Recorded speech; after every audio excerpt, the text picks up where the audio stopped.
नमस्कार दोस्तों, स्वागत है आपका हमारे YouTube channel shorthand master with LK में।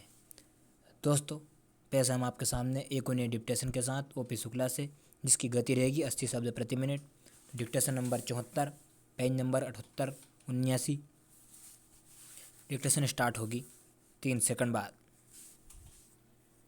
सभापति जी बैंकों के माध्यम से बीमार मिलों को कारगर बनाने के लिए पैसे दिए जाते हैं। मैं जानना चाहता हूँ कि हिंदुस्तान में बैंकों के माध्यम से बीमार मिलों को कितना पैसा दिया गया है। सरकारी बैंकों का पैसा आज जिस प्रकार से पूंजीपति लूट रहे हैं, इसके पीछे 3 शक्तियाँ हैं। इनमें से एक तो वे लोग हैं जो बैंकों के मालिक हैं या बैंकों के कर्मचारी हैं, दूसरे पूंजीपति हैं और तीसरे बड़े बड़े सरकारी मुलाजिम हैं। पेरा श्रीमान, जब इस देश के पूंजीपति अपनी मिलों का पूरी तरह से शोषण कर लेते हैं तो फिर वह मिल बीमार हो जाती है और वे सरकार के पास पैसा मांगने के लिए जाते हैं। बैंकों की यह जिम्मेदारी होती है कि वह मिलों को या उद्योगों को पैसा दे। इस प्रकार से बैंकों के माध्यम से जनता की गाढ़ी कमाई का पैसा बीमार मिलों को दे दिया जाता है, जबकि वह मिल चलने योग्य नहीं रह जाती है।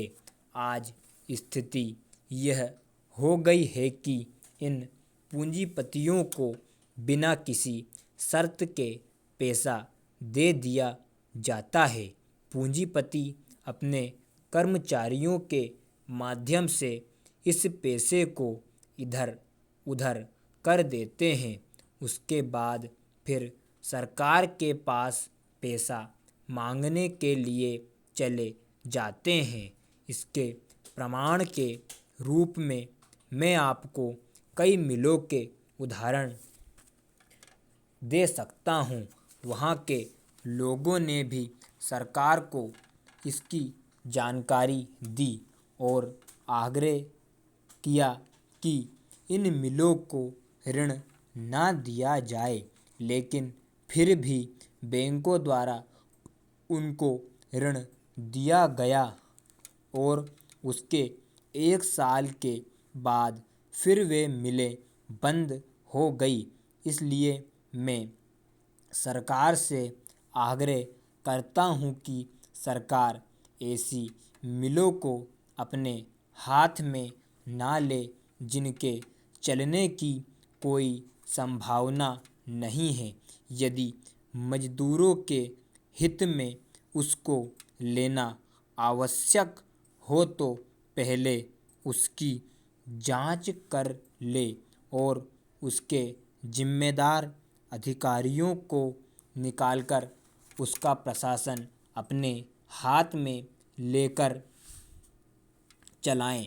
अभी आप उस मिल को ले लेते हैं, फिर उसको चलाकर उनके मालिकों के हाथ में सौंप देते हैं, जो फिर इस मिल को बीमार कर देते हैं।